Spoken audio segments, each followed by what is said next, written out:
एक उच्च नेता और एक व्यभिचारिणी स्त्री के प्रेम की ऐसी गाथा जहां पर नेता का आसीन पद नहीं डोलता, लेकिन स्त्री, भले ही वो व्यभिचारिणी स्त्री थी, वो अपना सर्वस्व हार कर पूरा जीवन तपस्विनी बनी क्षमा मांगती रहती है।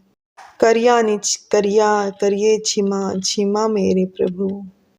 तो चलिए आइए सुनते हैं शिवानी जी की बहुप्रसिद्ध कहानी करिए क्षमा। उस बर्फीले तूफान में हीरावती की विचित्र खोह में बंदी हुआ श्रीधर भावनाओं के उफान में संयम के बंधन को तोड़कर जैसे आदिमानव हो उठा और अस्वस्थ मन एवं शरीर दोनों को वह पूर्ण विश्राम देना चाहता था।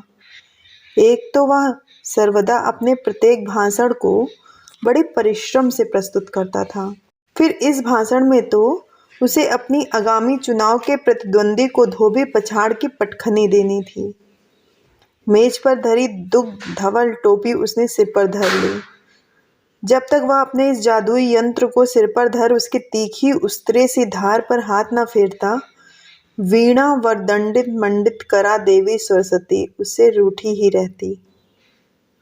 टोपी सिर पर धर वह दर्पण के सम्मुख खड़ा होकर मुस्कुराया।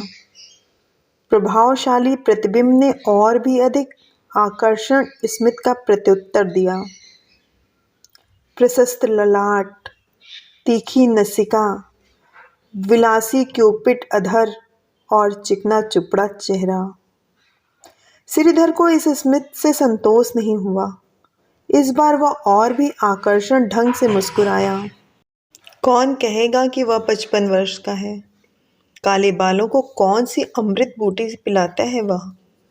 गत वर्ष से ही प्रश्न विदेश यात्रा के बीच उससे विदेशी गत यौवनाओं ने किया। वह नम्र मितभाषी भारतीय अपने यौवन की मरीचिका की व्याख्या संक्षिप्त सरल शब्दों में देता। मेरे चिर यौवन का रहस्य है स्वस्थ मन एवं स्वस्थ शरीर। फिर वह मुस्कुराकर अपने व्यक्तित्व का द्वार मखमली डिब्बा खोल जगमगाती दाड़िम सी दंत पंक्तियों की रत्न राशि सी भीड़ को मुग्ध कर देता। क्षमा कीजिए, यौवन को सदा गांठ में बांध कब्र तक ले जाने वाली विदेशी रमणियाओं से फिर से घेर लेती। आपने यह डंचर कहाँ बनवाया? हमें भी बनवाना है। आपको बड़ी दूर जाना पड़ेगा, कहकर वह हंसकर आकाश की ओर उंगली उठा देता। सौभाग्य से हम अधिकांश भारतीयों का एकमात्र डेंटिस्ट अभी भी विधाता ही है। बड़ी देर तक वह विदेशी रमणियाओं से अविश्वास से घूरती रहती हैं। आज एक बार फिर अपनी उस स्वस्थ बहुचर्चित दंत पंक्ति को गर्व से निहार वह हाथ बांधे दर्पण के सम्मुख अपने दूसरे दिन दिए जाने वाले भाषण की आवृत्ति करने लगा। यह उसका नित्य का नियम था। विधानसभा हो या सार्वजनिक जलसा, बिना दर्पण के सम्मुख किए गए एक पक्के रिहर्सल के वह कभी भी अखाड़े में नहीं कूदता था। इसी से आत्मविश्वास का कभी न टूटने वाला पक्का रंग उसके गोल चेहरे को वार्निश की सी चमक से चमकाए रखता। वह अपने उन सहकर्मियों में से नहीं था जो घर से भाषण का होमवर्क करके नहीं लाते और एन भाषण के बीच विषय से इधर उधर भटकते बगले झांकते रहते थे। उनकी ओछी हरकतों से कभी कभी उसका माथा लज्जा से झुककर रह जाता था। सेक्रेटरी ने उल्टा सीधा लच्छेदार भाषा में भाषण लिख दिया और उन्होंने करकराती शेरवानी और कलफ की टोपी पहन मर्सिया सा पढ़ दिया। लच्छेदार भाषा ही तो सब कुछ नहीं होती, विषय वस्तु का भी तो कुछ स्थायी महत्व होता है। यह नहीं जानती थी उसकी मूर्ख बिरादरी, पर कौन समझाए उन्हें। उनके कानों में तालियों की गड़गड़ाहट और गले में फूलों की माला पड़ गई तो गंगा नहा ली। पर श्रीधर जनता को पहचानने लगा था, और जो कुछ भी हो आज की बुद्धिजीवी जनता को छला नहीं जा सकता। इससे वह अपने दिमाग के कोठे को ठसा ठस भर कर रखता था उसके शब्दों के चयन, वाणी के ओज और उतार चढ़ाव में ध्रुपद धमार के गायक की सीधी आड़ी दुगुन और चौगुन लयकारी रहती, जैसे लच्छेदार बातों के जाल में दर्शक को उलझा चतुर बाजीगर हाथ के कबूतर को सहसा हवा में फड़फड़ा आदृष्ट कर देता है और उसी पल भीड़ को उलझन में डालने को चादर से ढका अपने पैर का अंगूठा ऐसे हिला देता है जैसे वह कबूतर की मुंडी हिल रही हो। वह है, वहाँ छिपाया है, दर्शक कहते। अरे यह अरे यह तो मेरे पैर का अंगूठा है भाई। चतुर बाजीगर चादर हटा नंगा अंगूठा हिला देता। श्रीधर ने एक साधारण गृह में जन्म लिया था। पिता थे एक शिव मंदिर के पुजारी और माता को उनके जन्म के मूल नक्षत्र ने उसी दिन डस लिया था। पहाड़ के लाल मोटे चावल को नमक के साथ निगल व मीलों के तीखे उतार चढ़ाव पार कर पढ़ने जाता था। 8 वर्ष का था कि पिता का साया भी उठ गया। लोक लाज के भय से ताऊ ने उसे अपने पास बुला लिया। ताई के दुर्व्यवहार और पहाड़ी पगडंडियों के उतार चढ़ाव ने उसे जीवन के उतार चढ़ाव के दुरूह पाठ को समय से पूर्व ही रटाकर पटु कर दिया था। इसी से उच्च पदारूढ़ होते ही उसने अपनी समग्र शक्ति अपनी पिछड़ी जन्मभूमि के शिक्षा सुधार की ओर लगा दी थी। यह उसकी अटूट निष्ठा का फल था कि आज उस दुर्गम शैल शिखरों पर, जहाँ पहले चिड़िया भी नहीं चहकती थी, इतिहास, भूगोल और गणित की व्याख्याएं गूंजने लगी थी। कहीं कहीं पर तो उसने चलते फिरते स्कूल भी खुलवा दिए थे। हिमपात होते ही खच्चरों पर लदा हेडमास्टर, अध्यापक और विद्यार्थियों सहित पूरे स्कूल का स्कूल घाटी में उतर आता। इसी से एक ही चुनाव की नहीं, अगले कई चुनाव की विजय पताका एक साथ सिलवाकर वो मूंछों पर ताव देता निश्चिंत बैठ सकता था। गर्म चूड़ीदार पट्टू की शेरवानी और नुकीली सफेद टोपीधारी उस सौम्य संत के भाषण के बीच जनता जनार्दन को चूक करने का साहस न होता। भाषण के एक एक चुने वाक्य मोतियों की लड़ियों की तरह स्वयं गुत्ते चले जाते, यहाँ तक कि उसकी किसी उक्ति पर तालियों की गगनभेदी गड़गड़ाहट गूंजेगी, यह भी उसे पहले से ज्ञात हो जाता और वह स्वयं विराम अर्ध विराम लगाता रहता। श्रोताओं को कब मातृभाषा की फुलझड़ी से गुदगुदाना होगा, कब अपनी अर्जित अंतरराष्ट्रीय ख्याति का प्रसंग कैसे छेड़ना होगा कि दरपक्ति न लगे, यह सब वो राजनीति का कुटिल खिलाड़ी भली भांति समझता था। सहसा वह दर्पण के सम्मुख किसी को कुछ न समझने वाली नेपोलियन की गर्वीली मुद्रा में खड़ा हो गया।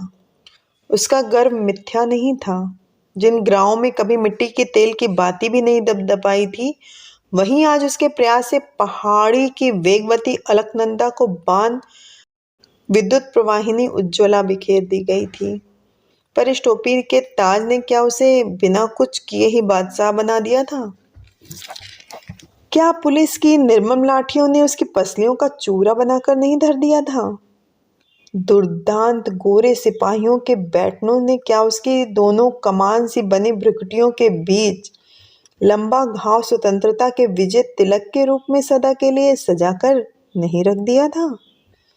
और फिर अल्मोड़ा की जेल की चारदीवारी में स्वेच्छा से ही बंदी बना दिया गया उसका यौवन, नैनी जेल की सड़ी गर्मियों और लू की अविस्मरणीय लपटों से झुलसा दिया गया जवानी का वाकपन क्या सहज में भुलाया जा सकता था? पर क्या केवल देश प्रेम ने ही उसे सर्वस्व त्यागी बनने का आमंत्रण दिया था? अचानक श्रीधर के उल्लास की ज्योति धीमी पड़ गई। क्यों भाग आया था वह गांव छोड़कर? जानबूझकर ही अंग्रेज कमिश्नर के बंगले के सम्मुख अनावश्यक धरना देकर क्यों हथकड़ियों को रक्षाबंधन की भांति ग्रहण करने को उसने ललक कर कलाइयां बढ़ा दी थीं। श्रीधर की सफेद टोपी पसीने से तर हो गई। कल अपने ग्राम के आकाश पर शर से निकलते अपने वायुयान की खिड़की से उसे अपने विस्मृत ताजमहल का गुंबद दिख गया और वह रात भर सो नहीं पाया। एक गहरा निश्वास उसके होठों को कांपाता निकल गया। सिर की टोपी उतार पंखा सा झलता वह आराम कुर्सी पर लद गया। इन 25 वर्षों में भी क्या मुंह का कड़वा स्वाद नहीं गया। कुर्सी पर अधलेटा श्रीधर आंखें मूंदे स्वयं ही स्मृति के घाव को कुरेदने लगा। तब यौवन का बागपन उसकी मूछों पर नवागत अतिथि बनकर उतरा ही था। ताई के दुर्व्यवहार से ऊपर वह अपने गांव की सीमांत वासिनी एक मिशनरी मेम के साथ रहने लगा था। लोग कहते थे कि बुढ़िया ने उसे अपने साथ गिरजाघर ले जाकर पक्का क्रिस्तान बना दिया है। क्रिस्तान तो नहीं, पर विदेशी संतानहीना मेम के स्नेह और अनुशासन ने उसे आदमी अवश्य बना दिया था। मृत्यु से पूर्व उस निस्वार्थ वृद्धा ने उसे विद्यालय की उच्चतम परीक्षा उत्तीर्ण करा दी थी। यह ठीक था कि बेचारे की क्षीण पूंजी श्रीधर की शिक्षा में ही चुक कर रह गई थी, किंतु अपनी अनमोल वसीयत के रूप में वह अपने सुदर्शन दत्तक पुत्र के नाम, अपनी नम्रता, मिष्ट भाषण एवं निष्कपट व्यवहार का कभी न शेष होने वाला कुबेर का सा कोष छोड़ गई थी। इसी वसीयत ने श्रीधर को ग्रामवासियों के हृदय के सर्वोच्च आसन पर बिठा दिया। केवल उसी के नहीं, दूर दूर के ग्रामों में अनोखी सूझबूझ के उस न्यायप्रिय युवक की धाक जम गई। जहां पहले छोटी मोटी जमीन जायदाद और जर जेवर की समस्याएं लेकर ग्रामवासी अल्मोड़ा की कचहरी अदालत की धूल फांकते थे, वहां चुटकियों में श्रीधर अपने विलक्षण कानूनी नस्तर से उनके विकट से विकट घाव चीर कर रख देता।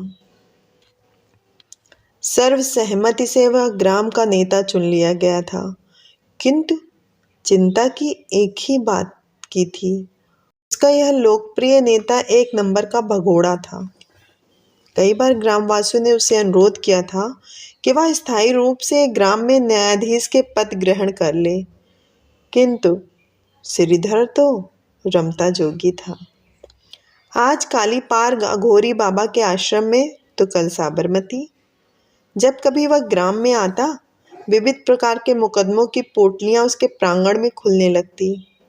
किसी ने किसी के खेत की 3-4 सीढ़ियां रात ही रात में काटकर अपने खेत में मिला ली थी। कोई एक लंबे अरसे तक फौज में रहा और उसका सगा भाई उसकी सुंदर पत्नी को ले भागा। प्रत्येक मुकदमे में वह दूध का दूध, पानी का पानी कर देता। लोग कहते थे कि शिवालय की कोठरी में एक लंबे अरसे तक पार्थिव पूजन कर उसने शिव जी से अनोखा वरदान प्राप्त किया है। उसका अद्वितीय फैसला पक्ष और विपक्ष दोनों दलों को सदा मान्य रहता। एक बार ऐसे ही विचित्र मुकदमे में उसने अपने ग्राम की उस सैंडी टॉमसन को पहली बार देखा। दंत कथाओं को वह कई दिनों से सुनता आ रहा था, ठीक जैसे मॉम की नायिका दृष्टा सैंडी ही लहंगा ओढ़नी पहनकर बैठ गई हो। उसके विरुद्ध मुकदमा दायर करने आई थी स्वयं उसकी जुड़वा बहन पीर भावनी और पीछे पीछे थी पूरे ग्राम की भीड़। न्याय करो लाल साहब। विदेशी वृद्धा के दत्तक पुत्र श्रीधर को सब इसी नाम से पुकारते थे। इसके ससुराल वालों से बैर मोल लेकर मैंने इस नागिन को अपने आस्तीन में पाला और ठीक महीने भर में ही इसने मुझे डस लिया और झोटा पकड़कर पीरू ने नागिन को खींचकर श्रीधर के पैरों के पास डाल एक लात जमा दी। संकोची श्रीधर हड़बड़ाकर खड़ा हो गया, पर क्षण को उसके घुटनों से लगी वह लंबी चेहरी चौड़े मर्दाने कंधों वाली छत्राणी कपड़ों की धूल झाड़ती ऐसे खड़ी हो गई जैसे पैर रपटने से गिर पड़ी हो। न उसके चेहरे पर लज्जा या खिसियाहट की एक रेखा खिंची, न उसने उस सार्वजनिक सभा में किए गए अपमान के विरुद्ध बड़ी बहन से कुछ कहा। सुंदर अम्लान चेहरा क्षणिक लाली से रंजित हुआ, पर दूसरे ही क्षण वह दृष्टा किशोरी वहीं पर धरे टीले पर तिनका चबाती ऐसे बैठ गई जैसे राजरानी हो। भोआल सन्यासी केस से उस मुकदमे ने युवा न्यायाधीश को उलझन में डाल दिया। धन सिंह की पत्नी पीरू अपनी सुंदर जुड़वा बहन हीरू को 1 माह पूर्व अपने साथ ले आई थी। उसका पति गैंग कुली था। कुछ ही माह पूर्व डायनामाइट ने चट्टान के साथ हीरू के सौभाग्य की भी धज्जियां उड़ा दी थी। तब से नित फिर भावनी अपनी 18 वर्षीय बहन के दुर्भाग्य की कहानियां सुन सुनकर व्याकुल हो जाती। आज सास ने अंगारे से उसे दाग दिया, आज देवर ने माथा फोड़ दिया, आदि आदि। फिर वह एक दिन स्वयं उसे ले आई, पर 1 महीना भी नहीं बीता था कि हीरावती ने बहन की अनुपस्थित में उसी के सौभाग्य कोष पर डाका डाल दिया। रंगे हाथ पकड़ा था पीर भावनी ने। उधर पत्नी की दृष्टि में अपराधी धन सिंह अपने को दूध का धुला बता रहा था। एक ही घड़ी में भगवान ने एक ही नक्शे की 2 मूर्तें रचकर रख दी, तो आप ही न्याय करें सरकार। दोष मेरा है या विधाता का? मैंने जरूर इस छोकरी का हाथ पकड़कर इसे छाती से लगाया, पर यह भी तो चुपचाप छाती से लगी हंसती रही। एक सी सूरत, एक सी धोती और एक सी हंसी। अब धन सिंह साला क्या कद्दू का चश्मा लगाए था? धन सिंह का यह कद्दू के चश्मा वाला सस्ता मजाक जनता ने बेहद पसंद किया और एक तुमुल हास लहरी को रोकने के लिए स्वयं श्रीधर को खड़ा होना पड़ा था। भाइयों, आप सब जानते हैं कि पंचायत में मुझे हंसी ठट्टा बिल्कुल पसंद नहीं है। धन सिंह ठाकुर को जो कुछ कहना है साफ साफ कहें। अब इससे ज्यादा और क्या साफ साफ कहूँ अन्नदाता? धन सिंह ठाकुर अपनी रसिकता से बाज नहीं आता। धोती खोलकर नंगा हो जाऊं पंचों के सामने? अब और क्या कहूँ, पर गंगा की सौ। यह छोकरी टुकुर टुकुर मेरी ओर देखती हंसती रही। एक बार कहती कि मैं तेरी साली हूँ, तो क्या मैं इसे छूता कभी? टीले पर बैठी अब भी वह छोकरी टुकुर टुकुर धन सिंह को देखती वैसे ही हंस रही थी। श्रीधर ने दोनों बहनों को देखा। सचमुच एक ही टप्पे पर 2 बहनों की सृष्टि की गई थी।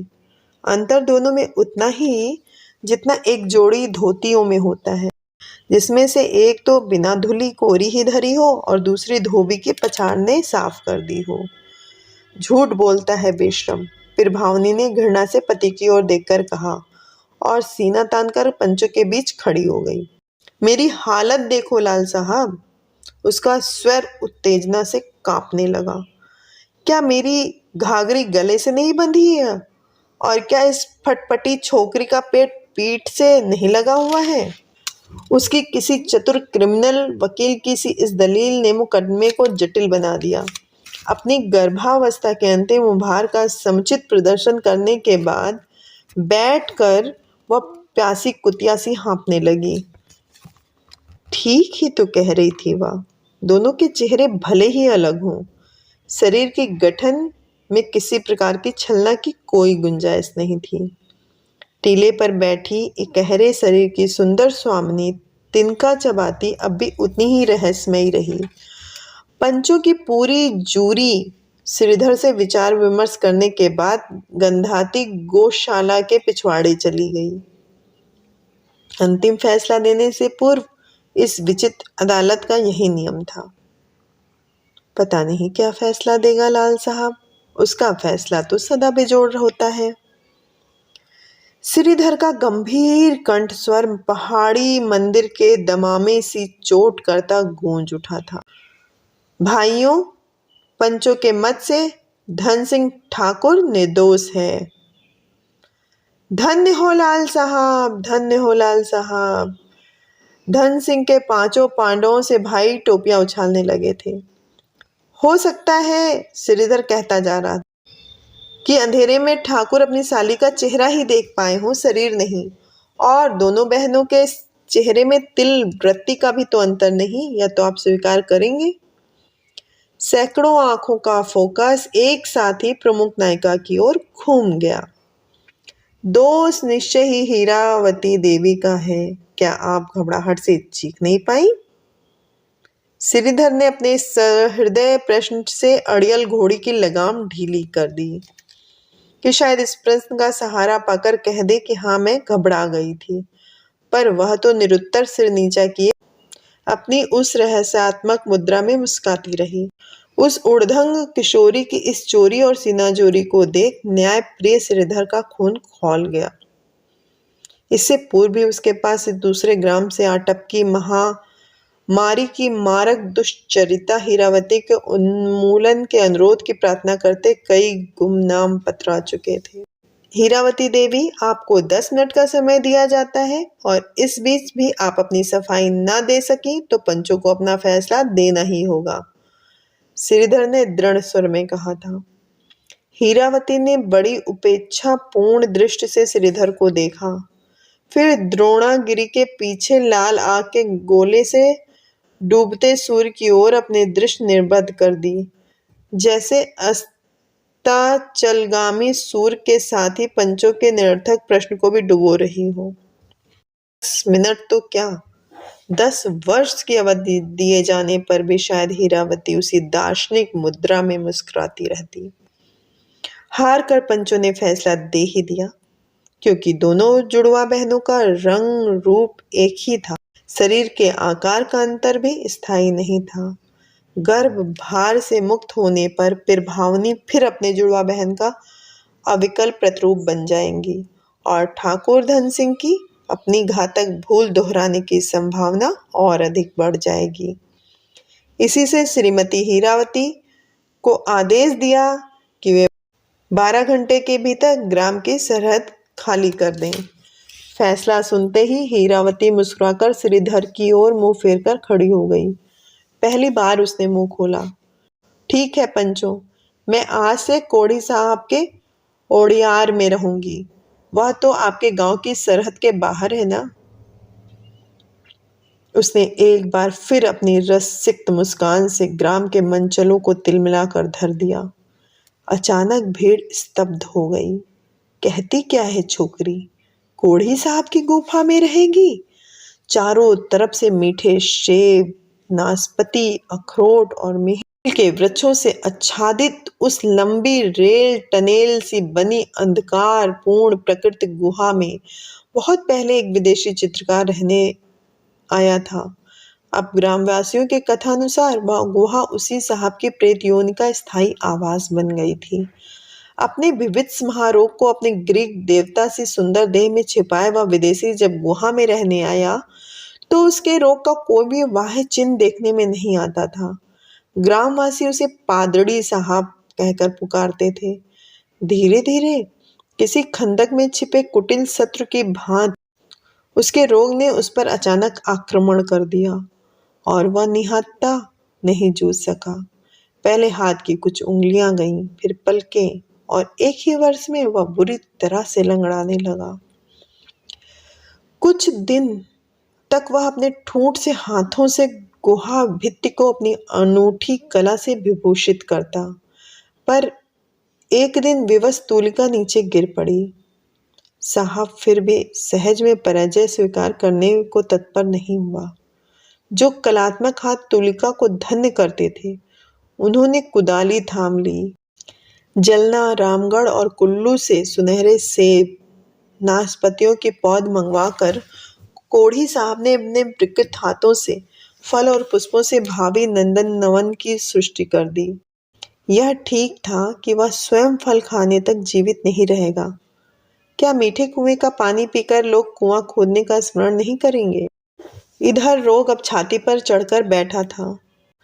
एक दिन शायद उसकी मानसिक व्यथा शारीरिक व्यथा से भी अधिक असह्य हो उठी। एक ग्वाले के पुत्र को उसने कभी पढ़ाया था, वही पाव भर दूध नित्य साहब के आले में धरे मग में उड़ेल जाता था। एक दिन वह आया तो मग नहीं था। खिड़की से झांका और चीख कर भागा। गुहा भित्ति के किसी अदृश्य खूंटी से टंगी साहब की निर्जीव देह झूल रही थी। फिर किसी को भी उस ओर जाने का साहस नहीं हुआ। अल्मोड़ा के ही 2-3 मिशनरी आकर उसी बाग में उसे दफनाकर चले गए। तब से प्रतिवर्ष सेब और नाशपाती के वैभव से गदराए कोढ़ी साहब के बाग का व्यर्थ यौवन अनाघात पुष्प की भांति झर झर कर मुरझा जाता। लोगों का कहना था कि गुहा की छत से झूलता कोढ़ी साहब संध्या होते ही कूद जाता है और बड़ी चौकसी से अपने बाग की रखवाली करता है। और उड़ियार में सुंदरी हीरावती के रहने का अमानवीय संकल्प सुनकर उसकी बहन ने कहा, बहुत देखे ऐसे उड़ियार में रहने वाले। पर जब तीसरे दिन ही उस दुस्साहसिनी नारी को किसी ने साहब के बाग के सुनहरे से बेचने बाजार जाते देखा तो पूरा ग्राम दंग रह गया। कुछ ही घंटों में वह टोकरी भर सेब बेच अपनी नई गृहस्थी बसाने के सामान से भरी पोटलियां लेकर मुस्कुराती लौटी। स्त्रियों में कानाफूसी होने लगी। देखा कितने बड़े बम गोले से सेब आड़ू हैं। कोड़ी साहब की हड्डियों की खाट डली है इसी से। फिर तो हीरावती हर तीसरे दिन भरी भरी टोकरियां सर पर धर मटकती बाजार को जाती। कभी नाशपाती, कभी अखरोट और कभी किसी महादानव की उंगलियों सी दैत्याकार भिंडियां। लगता है कि कोड़ी साहब के प्रेत को ही फांस लिया है छिनाल ने, नहीं तो ये बेमौसमी भिंडियां आई कहाँ से, स्त्रियां कहती। पर उसकी भिंडियां चाहे वे इहलोक की रही हुई या परलोक की, बिक कर चुटकियों में टोकरी सिंगार प्रसाधन की सामग्री से भर जाती थी। कभी टोकरी में धरा चौकोर दर्पण उसकी समवयस्काओं की आंखें चौंधिया जाता, कभी गौर मृणाल दन से सुकुमार हाथों में चमचमाती लाल हरी रेशमी चूड़ियां देखने वालों का कलेजा भूंज कर रख देती। हीरावती भी जानबूझकर अपने उत्तरोत्तर बढ़ती समृद्धि का ईंधन ग्राम बधुओं की ईर्ष्या अग्नि में झोंकती रहती। कोड़ी साहब के बम गोले से सेबों की लालिमा ने उसके मंगोल कपोल को अपनी अनुपम तुलिका से रंग दिया। नित्य के फलाहार ने वनदेवी के सलोने चेहरे की चिकनाई पर नवनीत का प्रलेप कर उसे नवजात शिशु के चेहरे सा सुचिक्कन बना दिया। वह जिस पथ से फलों का निर्यात करने जाती वहां पर जानबूझकर ही ग्राम के मंचलों की टोलियां चक्कर लगाने लगी। एक तो वह जब से उन भूतही गुफा में रहने लगी थी उसका मूल्य तरुण वर्ग में बहुत बढ़ गया था। वह गिरि शिखर शेर और भालुओं का कुख्यात अड्डा था। उस पर 3 मील की तीखी चढ़ाई, नित्य पार कर चढ़ना उतरना हंसी खेल नहीं था। फिर दिन डूबे लौटने पर कोढ़ी साहब के प्रेत का सानिध्य मसान साध रही है चुड़ैल, स्वयं उसकी बहन ही इधर उधर कहती फिरती। पर गुहावासिनी विचित्र कपाल कुंडला को किसी की चिंता नहीं थी। श्रीधर के शिवालय की खिड़की से तुंग पर्वत की सुखनासिका से मुड़ी चोटी पर बनी हीरावती की लंबी गुहा किसी मृत गैंडे की मटमैली देह सी पड़ी स्पष्ट दिखती थी। कभी कभी खगोल सा दीपक टिमटिमाता दिख जाता और कभी गुहा की चिमनी पर मंडराती धूप रेखा। क्या सचमुच ही मसान साध रही होगी हीरावती, श्रीधर मन ही मन सोचता। पगडंडियों से उतरती उस अनुपम लावण्यमयी इस ग्रामा को लोलुप दृष्टि से निहारते वह ग्राम के कितने ही युवा पौड़ यहाँ तक कि वृद्धों के पोपले मुख को भी लार टपकाते देख चुका था। यह ठीक था कि घास के बोझ को थामने में लचक गई कट के मोहक भंगिमा प्रदर्शन में स्वयं उस मायावनी की कोई कुचेष्टा नहीं करती थी। स्वयं उस मायावनी की कोई कुचेष्टा नहीं रहती थी। वह मोहक लचक तो प्रत्येक कुमाऊनी घसियारिन को विधाता का देवदत्त वरदान है।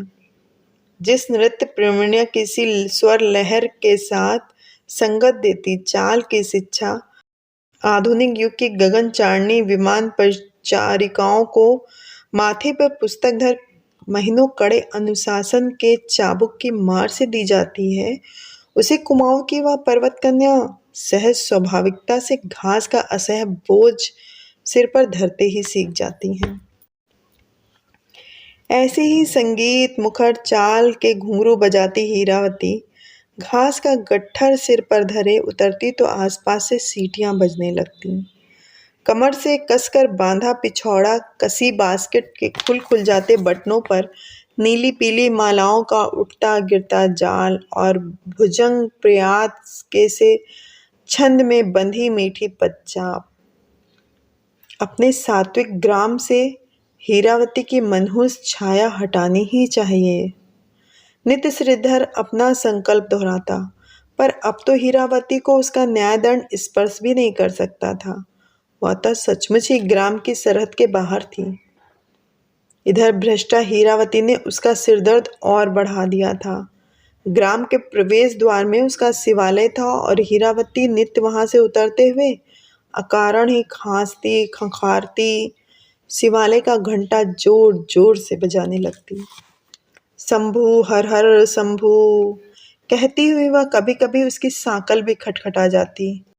उठो हो जज साहब, तुम्हारी कचहरी का टाइम हो गया। उसकी ओछी हंसी का स्वर श्रीधर को जहर सा लगता, पर झुंझलाकर वह खून का घूंट पी जाता। एक तो औरत जात, ऊपर से ऐसी बेगैरत, कौन मुंह लगे। वह रजाई सिर तक खींचकर सोता रहता। एक दिन हीरावती समय से कुछ पूर्व आ धमकी। मंदिर का घंटा शायद उसने जानबूझकर ही नहीं बजाया। रात बीतने की हुई थी। खुसुर पुसुर सुनकर श्रीधर जग गया। कार्तिक का महीना था। आए दिन शिव मंदिर में पार्थिव पूजन कर स्त्रियां शिवलिंग को दूध दही से नहला जाती। हो न हो कुत्ता ही शिवलिंग को चाटने घुस आया होगा।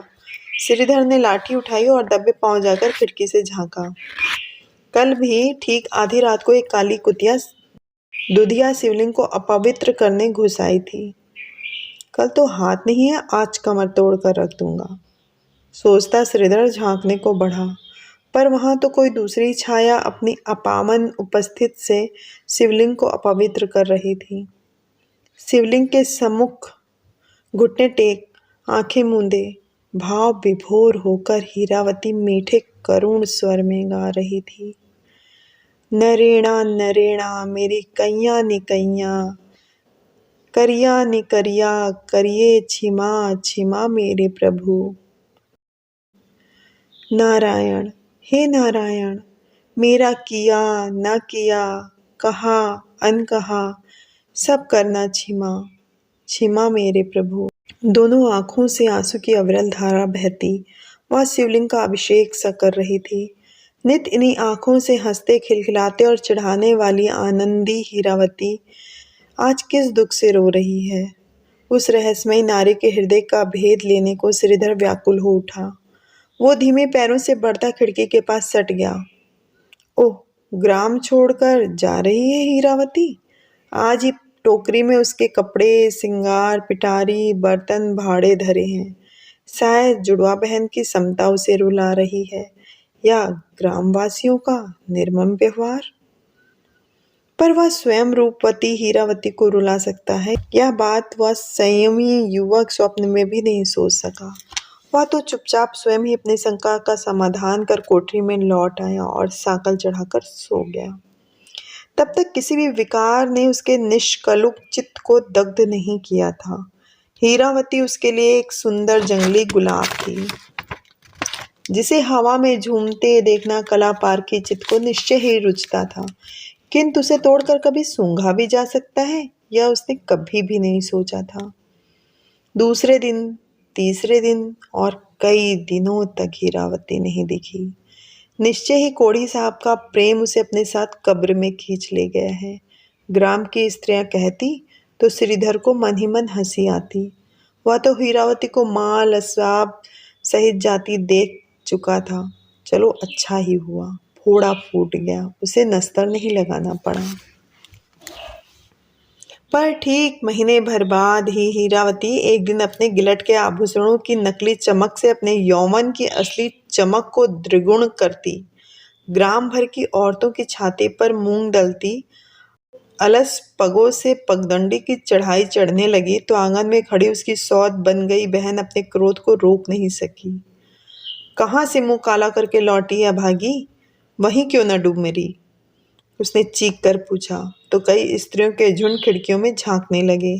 श्रीधर बाहर ही बैठा जनेऊ काट रहा था। नए आभूषणों जगमगाती हीरावती धमक कर पलटी। डूबने ही तो गई थी दीदी, वह हंसी और उसके गालों के दो मनोहर गड्ढों पर फहराती स्वर ध्वजा को श्रीधर ने पहली बार देखा। डूबने कहाँ दिया मोए परदेसियों ने, कहने को देखो दीदी, चंदनहार, हमेल, मूंगे की नेपाली माला सब ले दी परदेसियों ने। घृणा से थूककर प्रभावती ने द्वार बंद कर लिए तो हीरावती अपने निर्लज हंसी की खनक से पगडंडी गुंजाती चली गई।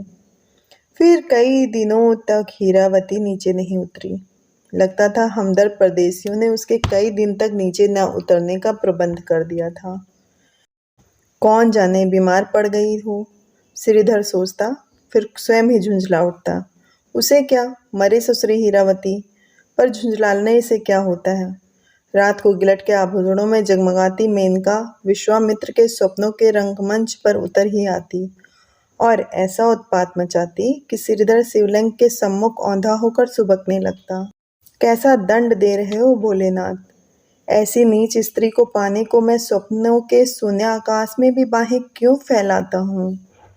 उसके संयम दुर्ग के किसी आरक्षित छिद्र से ही विकार का यह सर्प घुस आया था। अब इसको कुचलने का एक ही उपाय था। तड़के ही उठकर वह साबरमती चला जाएगा और बापू के पावन चरणों में अपने हृदय में छुपे कुटिल शत्रु को बांधकर डाल देगा, तभी उसे शांति मिलेगी। पर हृदय में छिपा यह चतुर शत्रु क्या सहज ही पकड़ में आता है। अविवेकी विकार और मिथ्या दलीलों की पुष्ट शाखाओं पर विरचते इस शाखा मृग को मानवीय बंधन बड़ी कठिनता से जकड़ पाता है। रात ही को श्रीधर ने ग्राम त्याग दिया, पर जिस पगडंडी चढ़ उसे बस स्टेशन पहुंचना था, उसे छोड़ उसने जिस दूसरी छद्मवेशनी पगडंडी की उंगली पकड़ी वह अंतहीन बनती उसे किसी गगन वन में खींच ले गई।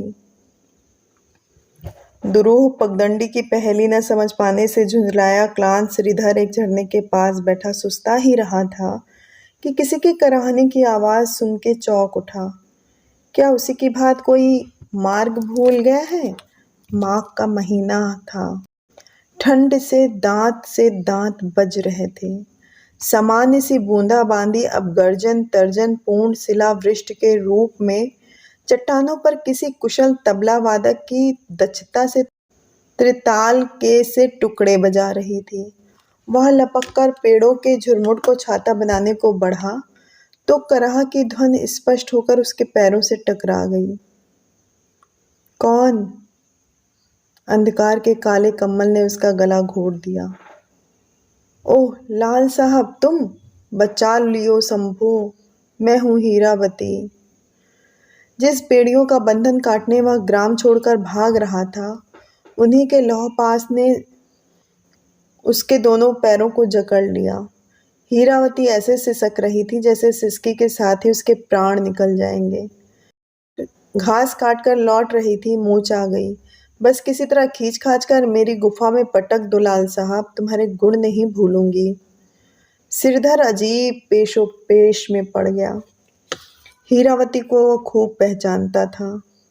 कहीं अपना बनाकर वह छाया गृहिणी हिंसिका उसे अपनी गुहा में अपनी लोक प्रसिद्ध क्षुद्रा का ग्रास बनाने तो नहीं खींच रही थी। देर मत करो लाल साहब, हत्यारा आता ही होगा। देखते नहीं बदबू आने लगी है, उसने अधैर्य से कहा। तो श्रीधर भी चौंक उठा। वनराज की निकट आती असह दुर्गंध को जन्म से ही वनों में रहने वाला श्रीधर खूब पहचानता था। वह तड़प कर झुका और भीगी घास पर असह पड़ी हीरावती को उसने अपनी बलिष्ठ भुजाओं में उठा लिया। आह, धीरे पकड़ो लाल साहब, पैर में ठेस लग गई है। आह, मेरा हंसिया तो उठा लो, हीरावती ने कराह कर कहा। भाड़ में जाए तेरा हंसिया, बोल कहाँ है तेरी गुफा। झुंझलाकर श्रीधर हाँफने लगा। हीरावती की गठी काठी का बोझ असामान्य रूप से भारी लगने लगा था। सहम कर हीरावती इधर उधर करती कई क्षीण ध्रुव पगडंडियों का प्रदर्शन करती गुफा तक पहुंच गई। बस यहीं भीतर पटक दो मुझे, भगवान तुम्हें लाट कमिश्नर बनाए। लाल साहब, तुम न मिलते तो भागा आज मुझे खा ही डालता। गुफा में प्रवेश करते ही श्रीधर को लगा जैसे वह किसी गर्म दहकती भट्टी के पास खड़ा हो गया हो।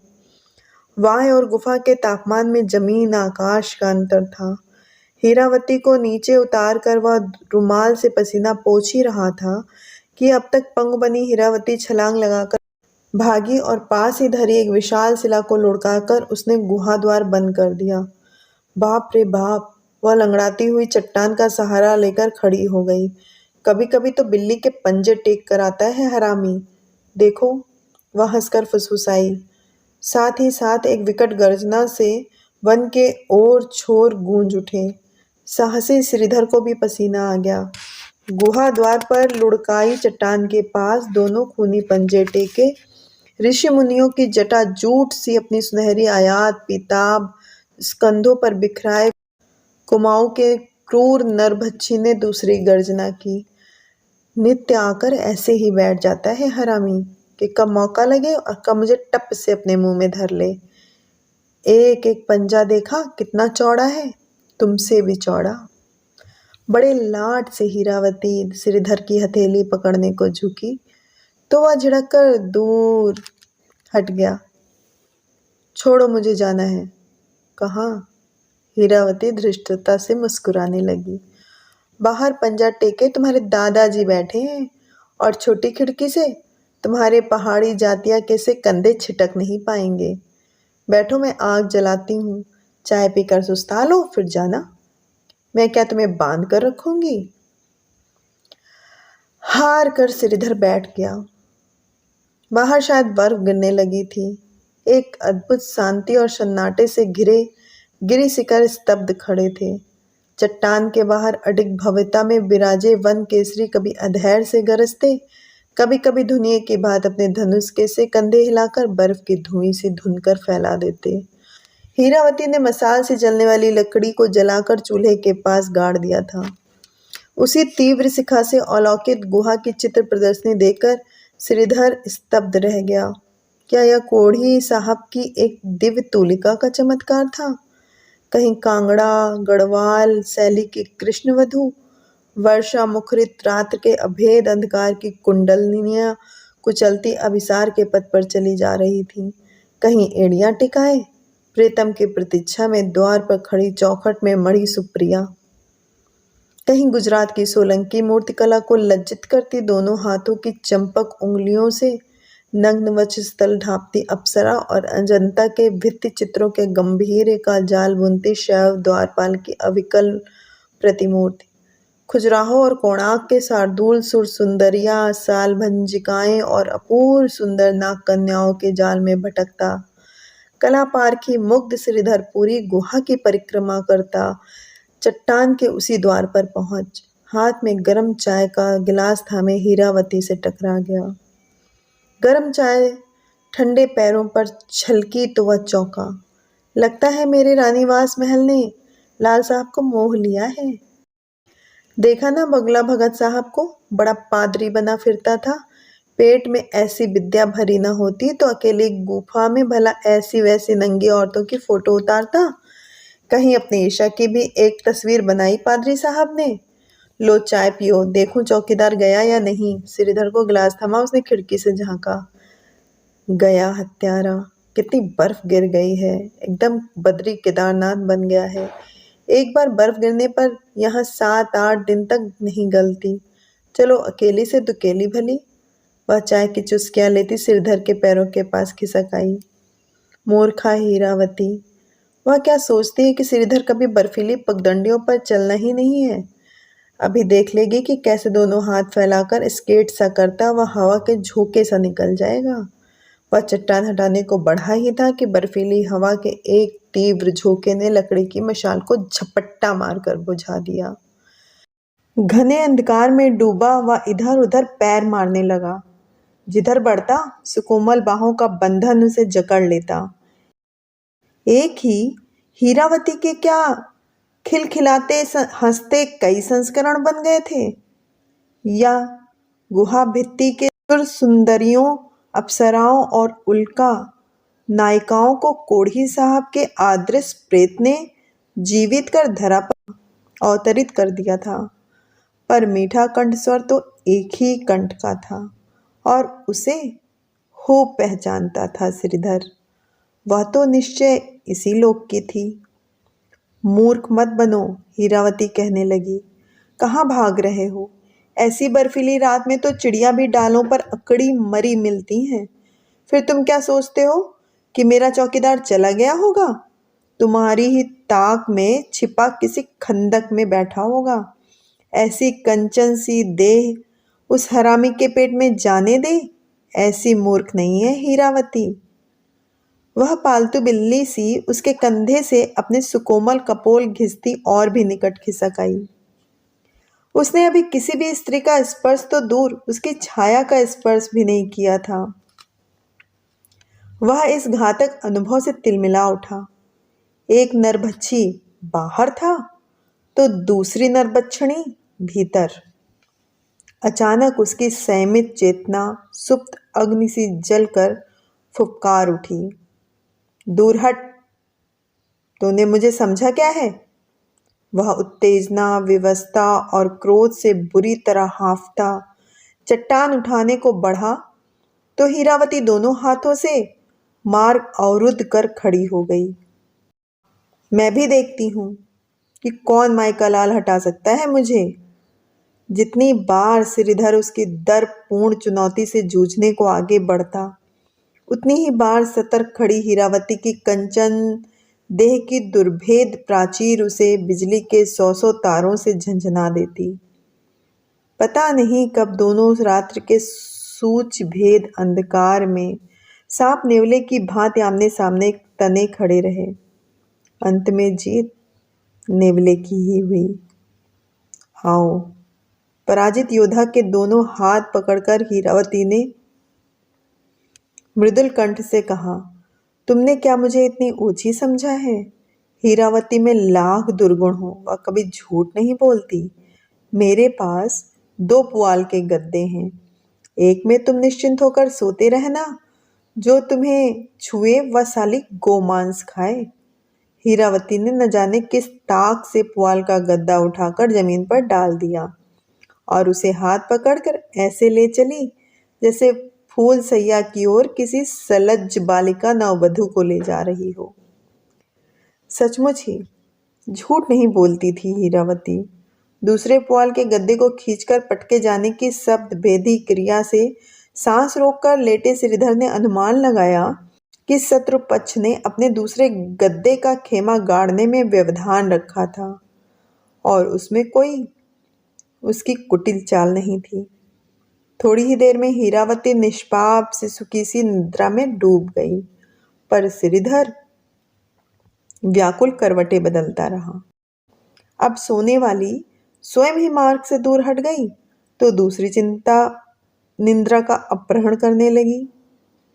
यह दूसरा पुआल का गद्दा क्यों रखती है हीरावती? क्या निशाचर अतिथियों के रात्रि यापन की व्यवस्था का प्रश्न प्रायः ही इस गुहा में निवासिनी के सम्मुख आता रहा होगा? पर उसका माथा क्यों दुख रहा है भला?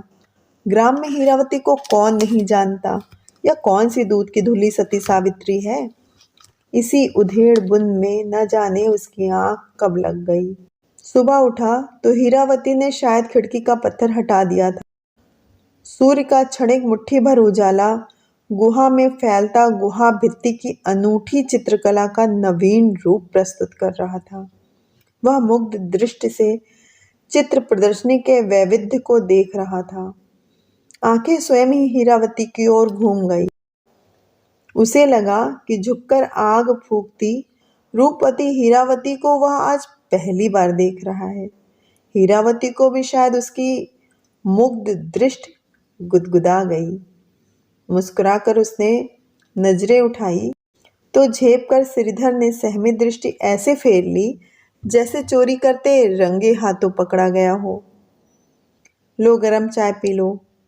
हीरावती ने उसे गिलास थमाया और अपना पुआल का गद्दा लपेटने लगी। तो क्या अपने सब पहाड़ी लुनमे नमने उसे उड़ाकर वह रात भर ठिठुरती रही? बहुत बर्फ गिर गई है, 3-4 दिन तक सूरज नहीं निकलेगा, हीरावती ने खिड़की से झांक कर कहा। सूर्य देवता से भी क्या हीरावती की साठगांठ है? 4 दिन तक निरंतर बर्फ गिरती रही। चट्टान को भी बर्फ की मोटी तहों ने जम जम कर आदृश कर दिया। भीमकाय, महील, मदार और देवदारू के वृक्ष हिम भार से दांतों से तड़ाक तड़ाक टूटने लगे। बचपन में पढ़ी भूगोल की पुस्तक में चित्र अपने इग्लू से हिमच्छादित गुहा में सिरधर बंदी शेर की भांति चक्कर लगाता रहता। लाख सिर पटको जज साहब, हीरावती हंसकर कहती, एक कदम भी बाहर नहीं निकाल पाओगे।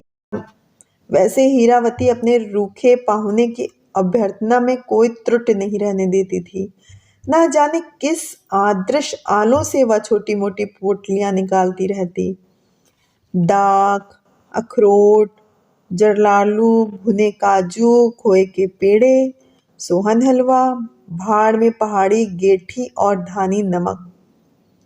वह सुर दुर्लभ खाद्य सामग्री उसकी मेजबान ने रुद्राक्ष की माला जपकर नहीं जुटाई होगी, या खूब समझता था श्रीधर। ऐसी हराम की कमाई को वो भला हाथ कैसे लगा सकता है। 2 दिन उसने काली चाय के अधसेरी गिलास गटक गटक कर काट दिए। सूखा सा मुंह लटकाए हीरावती भी भूखी सो जाती। पर तीसरे दिन हीरावती ने सोए हुए शत्रु पर ही आक्रमण कर दिया।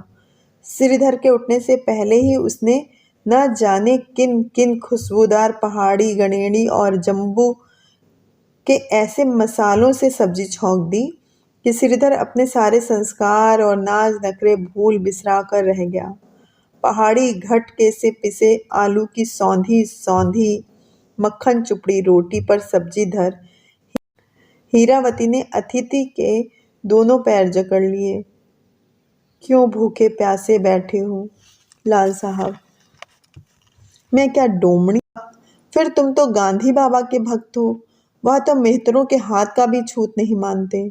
इस दलील ने श्रीधर को पराजित कर दिया। फिर तो पता नहीं एक के बाद एक वह कितनी रोटियां चट कर गया। शायद हीरावती के लिए कुछ बचा ही नहीं।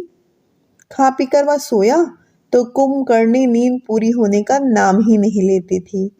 गुहा के अंधकार में रात्रि और दिवस के अंतर का प्रश्न ही नहीं उठता था। पर उस दिन पता नहीं क्यों हीरावती ने नित्य की भांति मशाल नहीं जलाई थी। बर्फीली हवा के एक तीव्र झोंके से गहन निंद्रामग्न श्रीधर अचानक हड़बड़ाकर उठ बैठा। हड्डियों को छेदने वाली इस ठंडी हवा में ठिठुरती हीरावती बिना कुछ ओढ़े पुआल के गद्दे पर बैठी होगी, या ध्यान आते ही श्रीधर को अपने स्वार्थ पर स्वयं ही क्षोभ उठा। हीरावती, तुम्हारे पास क्या ओढ़ने के लिए कुछ भी नहीं है? उसने पूछा। जो व्यक्ति 3 दिन से बिना एक शब्द बोले उसे आंखों ही आंखों में अपने विकट क्रोध की ज्वाला से निरंतर भूज रहा था, उसका हमदर्दी में डूबा बदला गिरगिटी रंग देखकर हीरावती चौंकी। पर जैसे तृप्त दहकती मरुभूमि में वर्षा की पहली बूंद पड़ते ही सूखकर विलीन हो जाती है, ऐसा ही श्रीधर का सरस प्रश्न कंठ से निकलते ही सूखकर रह गया। हीरावती ने कोई उत्तर नहीं दिया, पर अंधकार में ठक ठक कांपती मालनी के व्यथा 4 कंबलों से लटे सोने वाले को छू गई। जिसकी रूपसिका का स्वप्न कई दिनों तक उसकी नींद में डूबी पलकों को झुलसाता रहा था, वही उसी अंतहीन माघी विभावरी में उसकी जगी पलकों पर साकार होकर थिरकने लगा। हीरावती, उसने थर्राए भर्राए कंठ स्वर से पुकारा। पुरुष कंठ के इस भर्राए थर्राए स्वर के आह्वान को तो हीरावती खूब पहचानती थी। विमुक्त विस्फोरित दृष्टि अंधकार को चीरती मुग्धा अभिसारिका ने एक क्षण का भी विलंब नहीं किया। दूसरे दिन गुहा वातायन की क्षीण कटि से 5 दिन से रूठे सूर्य ने धरा पर गिरी बर्फ का प्रतिबिंब लेकर अपना दर्पण चमकाया और श्रीधर चौंक कर जग गया। उसके कंधे पर माथा धरे हीरावती ऐसी अंतरंग धृष्टता से सो रही थी जैसे वर्षों से उसे कंधी पर सोती चली आई। कुछ दिन पूर्व शिवालय में पार्थिव पूजा के समय किया गया संकल्प श्रीधर को स्मरण हो आया। हड़बड़ाकर वह उठने लगा। हीरावती जग गई। क्या कर रहे हो? लेट जाओ ना, ठंड लग रही है। दोनों हाथों से उसे जकड़कर उसने फिर अपने पार्श्व में उसे सुला लिया। पल भर में निकला सूर्य फिर किसी मेघखंड में दुबक गया और तड़ातड़ ओलों के चाटे मार मार कर प्रकृति ने एक बार फिर श्रीधर के विवेक को दूर भगा दिया। हीरावती अब उसे धागे में बंधी काठ की चरखी सी घुमाती किसी भी दिशा में उछाल कर अब फिर अपनी ओर खींच सकती थी। वह अब संस्कारी सुशिक्षित भारद्वाज गोत्रोत्पन्न श्रीधर शर्मा नहीं था। वह तो अब सदियों के मलबे से निकला आदिकाल का गुहा मानव था, जिसका न कोई गोत्र ही था न कोई संस्कार था। वह दासी पत्थरों के रगड़कर आग जलाना सीख गया था। जंगली सुखाए भुजे मांस को छिछोड़ कर खाने की क्रिया में वह अपनी गुहा प्रेयसी के हाथ से अधिक चर्बीली बोटी को लपट कर छीन अपने असभ्य जंगली ठहाकों से गुहा की दीवार गुंजा देता। कभी उसे बाहों में भींचकर ऐसे रख देता था जैसे कीमा ही बना देगा। इस युग का पहला बिटनिक शायद वही था।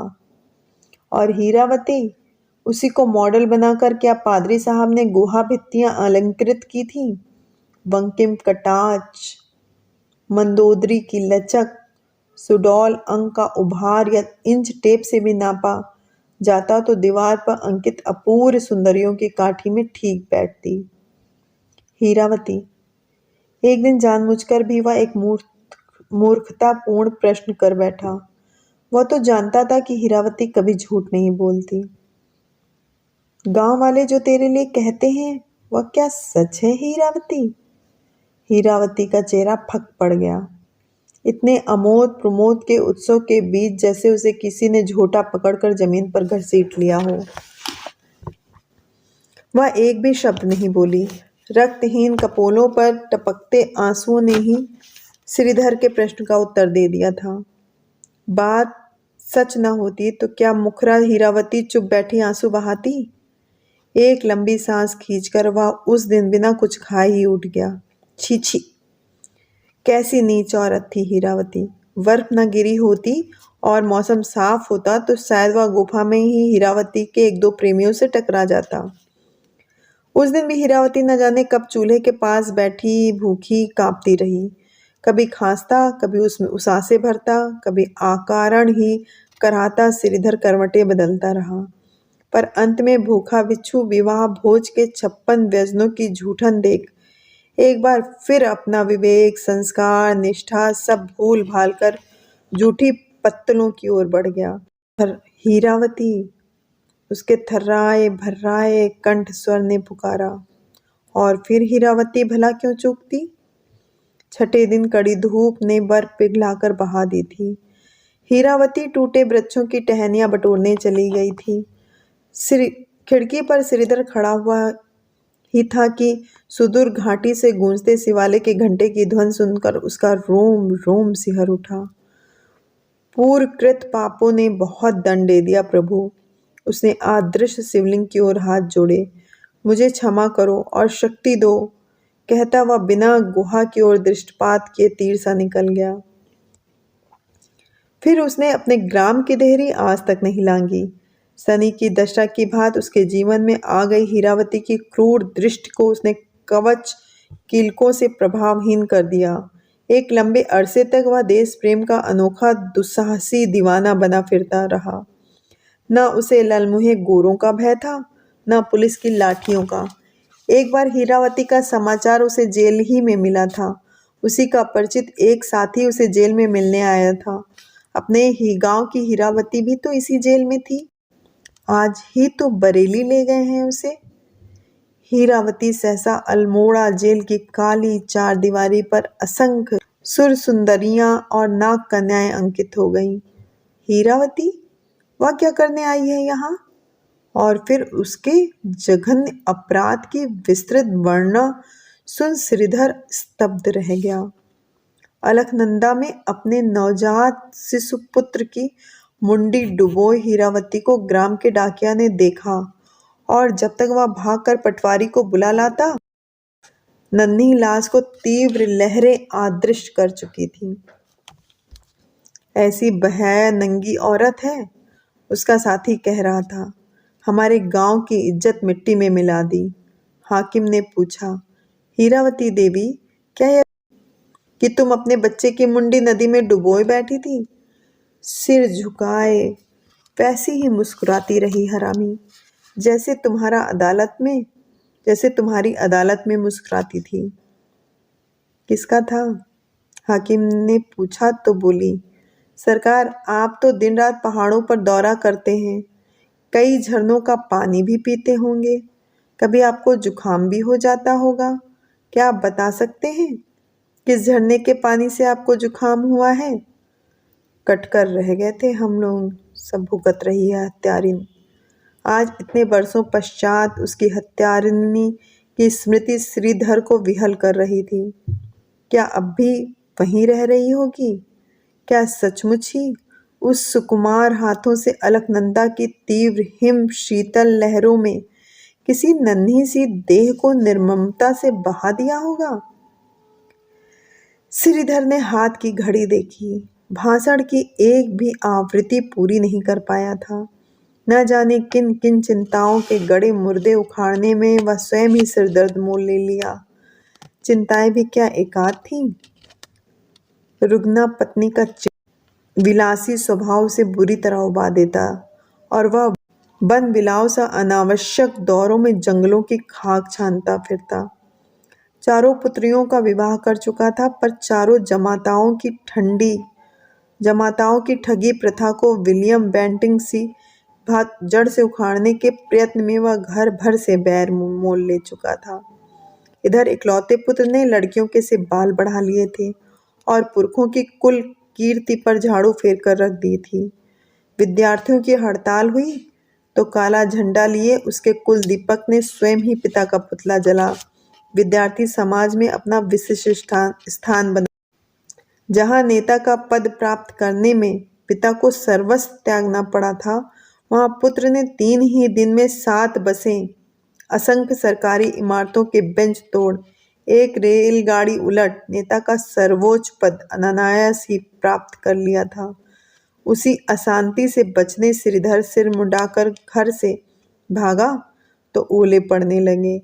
अपनी जन्मभूमि के सूखाग्रस्त इलाके का दौरा करने में निकला तो उस विस्मृत घाटी में खंखार से ताजमहल के गुंबद ने आंसुर को फिर उभार दिया।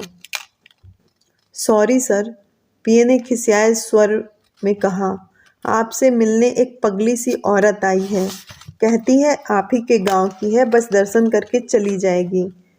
पिए अपना वाक्य पूरा भी नहीं कर पाया था कि पगली सी औरत सिर पर मैली पोटली में गुड़ की भेली बांधे सजे कच्छ में रेशमी पर्दे के पास फटे पैबंद से चिपक गई। यह कैसे आ गई यहाँ? क्या मेरी इच्छा शक्ति से यहाँ खींच लाई?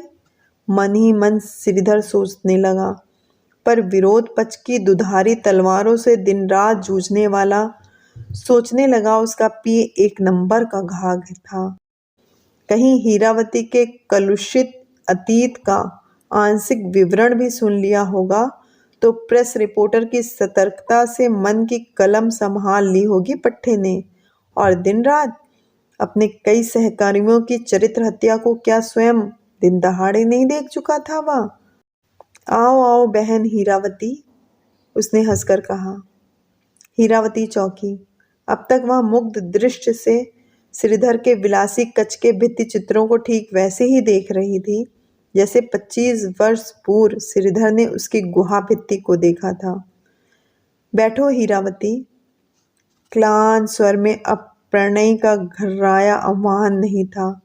यह तो एक थका मांदा पथिक दूसरे पथिक को 2 घड़ी साथ बैठकर सुस्ताने का स्नेहपूर्ण निमंत्रण दे रहा था। पर सच्ची सिमटी सी हीरावती मखमली सोफे पर नहीं बैठी।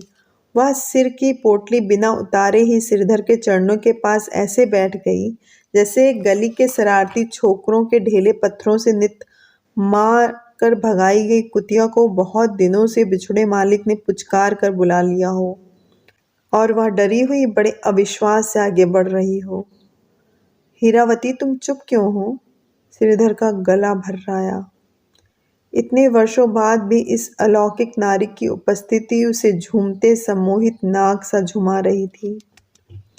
कितना झटक गई थी हीरावती, फिर भी चेहरे वालों में चांदी चमकने लगी थी। होठों की मधुर लालिमा नीली पड़ गई थी। निमग्न नैनों की काली भंवर पुतलियों ने कितनी पीड़ा सही थी। उसका लेखा जोखा लिखने में अनाड़ी विधाता ने स्याही आंखों के नीचे फैला कर रख दी थी। फटी बांसकट पर झूलती असंख्य मालाओं के बचे खुचे 2-3 मोती उसके विगत यौवन के बिखरे मोतियों की ही भांति एक मैले से काले पड़े डोरे में बंधे लटक रहे थे। कहाँ रहती हो अब? श्रीधर ने दूसरा प्रश्न पूछा। वहीं साहब के ओडियार में। गला भी न जाने कैसा भारी भारी हो गया था हीरावती का, जिसे विदेशी हिस्की वायस कहते हैं। ऐसी बैठी आवाज क्या पीने भी लगी होगी अभागी? तुमने ऐसा क्यों किया हीरावती? प्रश्न के कंठ से छूटते ही श्रीधर को पसीना छूटने लगा। क्यों कर बैठी ऐसी मूर्खता? क्या वह नहीं जानता था कि हीरावती कभी झूठ नहीं बोलती? जन्मते ही उसने आंखें खोली। हीरावती ने मैली ओढ़नी से आंखें पूछी। मैंने पहचान लिया। अदालत में मैं पहली बार झूठी बनी। तुम्हारी ही कंची आंखें थी, वही नाक, वैसे ही टेढ़े होठ कर मुस्कुराया भी था दुश्मनियाँ। सोचा कि मैं तो बदनाम हूँ ही, तुम्हें कीचड़ में क्यों घसीटूं? सारा गांव तुम्हारी पूजा करता है। बड़ा होता तो सब पहचान लेते कि किसका बेटा है। श्रीधर पत्थर की मूरत बना बैठा रहा। चलूं लाल साहब, मोटर का टाइम हो गया। बाहर के साहब से कह आई थी कि बस दर्शन करके चली जाऊंगी, और दर्शन करके ही चली गई हीरावती। वह क्या कभी झूठ बोलती थी? न एक शब्द उपालंभ का, न लांछन का, न याचना का, न अधिकार का। सिर पर मैली ओढ़नी से बंधी गुड़ की भेली धरे वह चली गई। किसने कहा है कि संसार की अदालत अभियुक्त को भले ही क्षमादान देकर मुक्त कर दे, स्वयं उसके अंतःकरण की अदालत कभी क्षमा नहीं करती। आज इसी अदालत में बेड़ियों से जकड़ा बरसों का फरार अपराधी सिर झुकाए खड़ा था। अचानक वह उठा, सिर की टोपी उठाकर दूर पटक दी। एक ग्रामीण की भेंट की गई मोटे ऊन की खुरदरी पंखी निकाल उसने ओढ़नी की भात लपेट ली। अब कोई नहीं पहचान पाएगा उसे। पिछवाड़े की खिड़की से कूद कर वह सड़क पर निकल आया। इधर उधर देखता हुआ मंदिर की ठंडी सड़क पर पहुंच गया। ताल की कगार स्पर्श करती ढलने को तत्पर ऊंचे ऊंचे विलों वृक्षों की लंबी कतार, सूनी सड़क पर ठंड से ठिठुरते एक आध कुली, और पंखों में लिपटा किसी ग्रामीण सा गंवारू बना स्वयं श्रीधर। बीच बीच में ताल की हिम शीतल हवा कानों में थप्पड़ से मार जाती और वह कछुए की गर्दन सिकोड़ लेता। मंदिर की सीढ़ियां चढ़कर वह सुस्ताने लगा। निर्भत मंदिर के सम्मुख लगी घंटियों की कतार को छूते ही जल तरंग की मधुर खनक से देवालय गूंज उठा। वह मीठी खनकती घंटियां श्रीधर को अतीत की विस्मृत घाटी में अंगुली पकड़कर खींच ले गईं। इसी गुहा स्थित पाषाण देवी की स्निग्ध सुंदरी सिंदूरी मूर्ति के सम्मुख नतमस्तक हो उसने कितना कुछ मांगा था। पुत्रियों के लिए वर, कर्कश पत्नी से मुक्ति, कुपुत्र को सन्मति, चुनाव की जीत। पर ना तो मोक्ष की आकांक्षा है न वैभव की। पंखी में लिपटा दीन चरित्र याचक आंखें मूंदे मूर्तिवत खड़ा था।